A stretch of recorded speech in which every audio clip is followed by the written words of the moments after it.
Hello bachcho, let's see the question. So the question is, match the following columns. They are given the column 1 and column 2.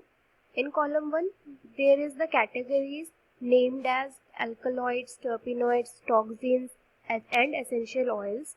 And in the column 2, we are given the examples of the secondary metabolite, that is lemongrass, ricin, diterpene and codeine. So let's see what will be the key concept used here in this question and the answer for this question. So first of all, let's see what will be the key concept. तो हम की concept में देखेंगे कि आखिरकार ये secondary metabolites, primary metabolites ये सब होते क्या हैं. तो फर्स्ट ऑफ ऑल जो सेकेंडरी मेटाबोलाइट होते हैं, सेकेंडरी मेटाबोलाइट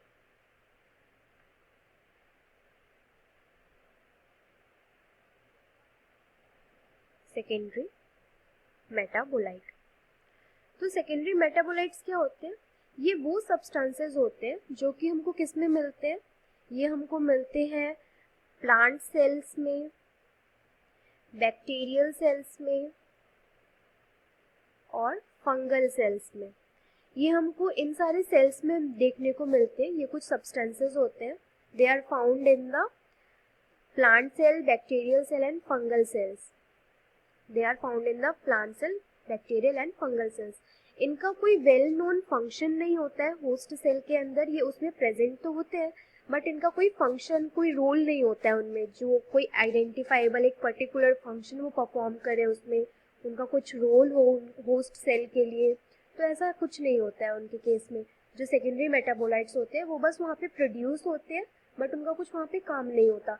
लेकिन जो सेकेंडरी मेटाबोलाइट्स है वो उन होस्ट सेल के लिए तो यूजफुल नहीं है बट वो किसी ना किसी तरीके से ह्यूमन वेलफेयर के लिए यूजफुल होती है.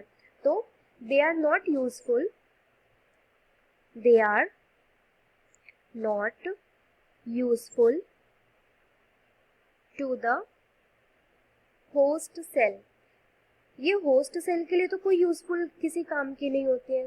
They are not useful. इनका कोई पर्टिकुलर फंक्शन, कोई रोल ऐसा भी हमको नहीं देखने को मिला. बट दे आर यूजफुल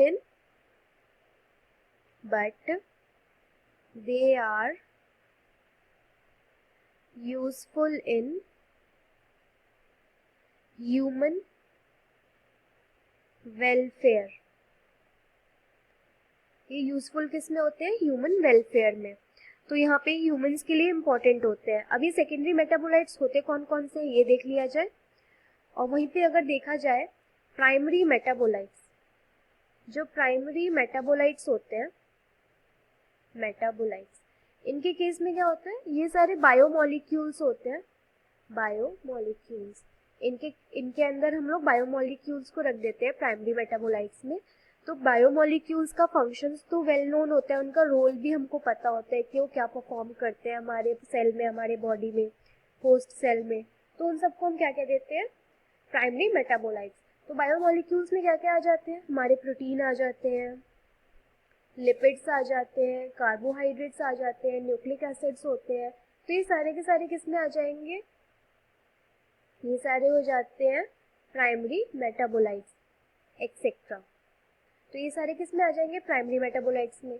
और वही सेकेंडरी मेटाबोलाइट्स को देखा जाए, सेकेंडरी मेटाबोलाइट्स, तो इनके कैटेगरी में क्या क्या आते हैं? सेकेंडरी मेटाबोलाइट्स में अगर देखा जाए तो इनमें आते हैं, सेकेंडरी मेटाबोलाइट्स में आ जाएंगे पिगमेंट्स.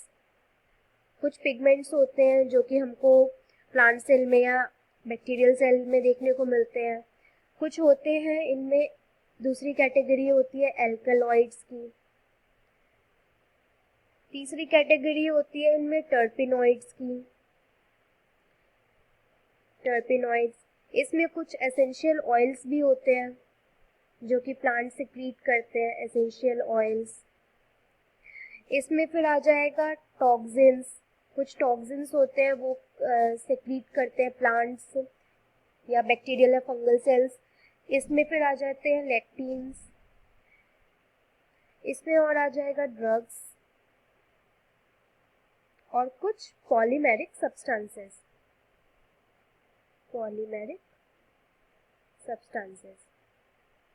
तो यहाँ पर देखते हैं इनमें क्या क्या गिवन था हमारे क्वेश्चन में और उनकी कैटेगरी में क्या मेंशन था एग्जाम्पल में। तो यहाँ गिवन है अल्कोलॉइड्स। तो अल्कोलॉइड्स के एग्जाम्पल क्या क्या हो सकते हैं हमारे। अल्कोलॉइड्स में आ जाते हैं कोडीन।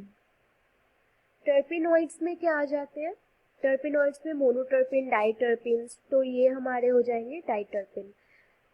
टॉक्सिन्स में क्या आते हैं, टॉक्सिन में आ जाते हैं एब्रिन या रिक्सिन, तो यहाँ पे आ जाएगा हमारे सेकेंड ऑप्शन। एसेंशियल ऑयल्स में देखा जाए तो एसेंशियल ऑयल्स में लेमन ग्रास ऑयल।